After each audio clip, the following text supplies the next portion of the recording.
देखिए, मुझे लग रहा है कि 21 के आरंभ में देश का सबसे हाई वोल्टेज पॉलिटिकल ड्रामा होगा बंगाल में, और जैसे ही बंगाल का चुनाव खत्म होगा वैसे ही सारे देश की राजनीतिक ऊर्जा आके लग जाएगी उत्तर प्रदेश में, और वो फिर 8 महीने तक वहीं धमाल रहेगा अपने इस सूबे की जमीन पर। सबसे बड़ा राजनीतिक मंच उत्तर प्रदेश होगा। कल अरविंद केजरीवाल जी ने ऐलान किया था कि आम आदमी पार्टी 22 में हर जगह लड़ेगी। उन्होंने कहा था भाई हम 403 सीटें लड़ेंगे बिना गठबंधन के। आज ओवैसी साहब आए और उन्होंने भी यही ऐलान किया कि उत्तर प्रदेश में हम इस बार किस्मत आजमाएंगे, लेकिन न उनमें और आम आदमी पार्टी में अंतर इतना, उन्होंने कहा कि हम ओम प्रकाश राजभर के नेतृत्व में जो एक छोटे दलों का एक गठबंधन चल रहा है उसके साथ मिलके चुनाव लड़ेंगे। मुझे लग रहा है कि सामान्य रूप से देखें तो दोनों घोषणाएं सहज है लोकतंत्र में, इनका स्वागत होना चाहिए। हर आदमी चुनाव लड़े, कहीं भी लड़े, कोई दिक्कत नहीं, लेकिन इनके राजनीतिक अर्थ भी बड़े हैं। हरीश जी भी आ गए हैं, उनका भी स्वागत है। ओवैसी की भूमिका में वैसी ही देख रहा हूं जैसे जब काशीराम जी जिंदा थे तो मैं उनकी भूमिका देखता था, और मैं बहुत सारी बड़ी राजनीतिक घटनाओं का प्रत्यक्ष गवाह भी रहा हूं। देश के सर्वोच्च राजनेताओं के संदेश उनके पास सिर्फ इसलिए जाते थे चूंकि मेरा एक पत्रकार के नाते उनके साथ उठना बैठना होता था तो कुछ चीजें समझ आती थी। वो कहते थे कि साहब आप फला जगह भी लड़ जाओ, खर्चा पानी हमारा, फला को हराना है। वो भी दृश्य मैंने देखा, और काशीराम जी इसमें कभी संकोच भी नहीं करते थे।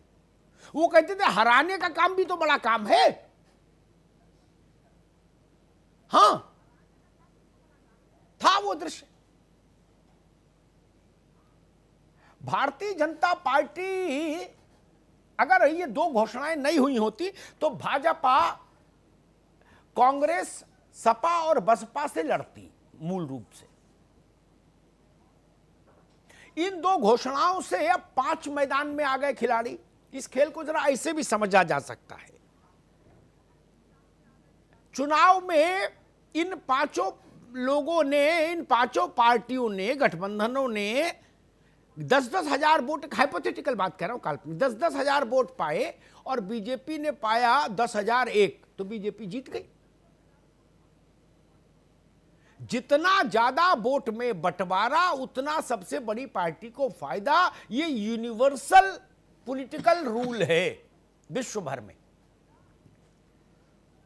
राजस्थान में संघर्ष है, मध्य प्रदेश में संघर्ष है, क्योंकि वहां 2 ही पार्टियां हैं मुख्य रूप से, भाजपा और कांग्रेस।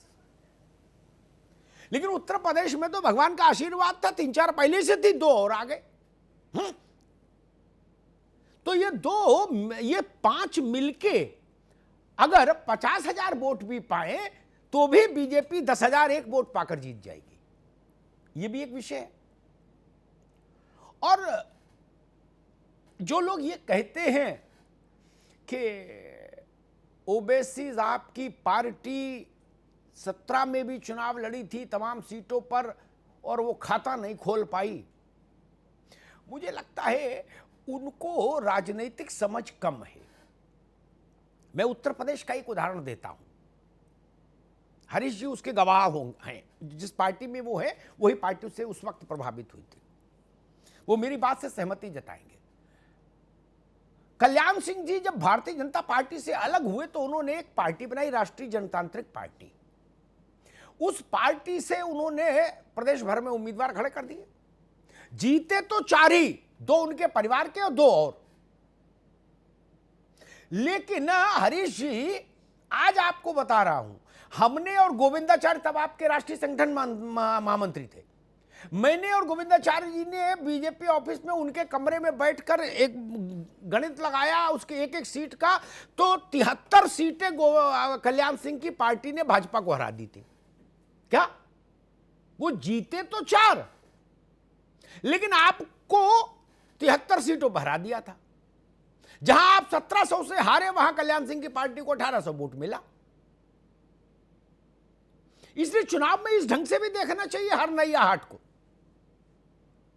चुनाव में वही पार्टी महत्वपूर्ण नहीं जो 50,000 वोट पाके जीत जाए।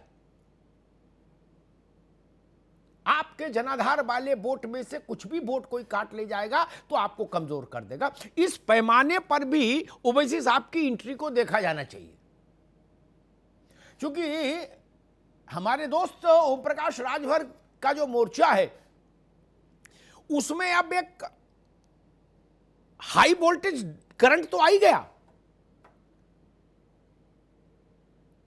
ओवैसी आई कैचर तो ही आंख अपनी ओर ध्यान तो खींचते ही हैं। बिहार का नतीजा सामने है। और एक बात कह के मैं अब मेहमानों के पास जाऊंगा, इस ढंग से भी इस बहस को समझा जाना चाहिए विजेंद्र भाई, खासतौर पर आपको, समाजवादी पार्टी को, बीएसपी को बहुत ढंग से समझना चाहिए इसका विश्लेषण। तेलंगाना में निपटा कौन? ओवैसी साहब का भी परफॉर्मेंस वही रहा जो पहले था।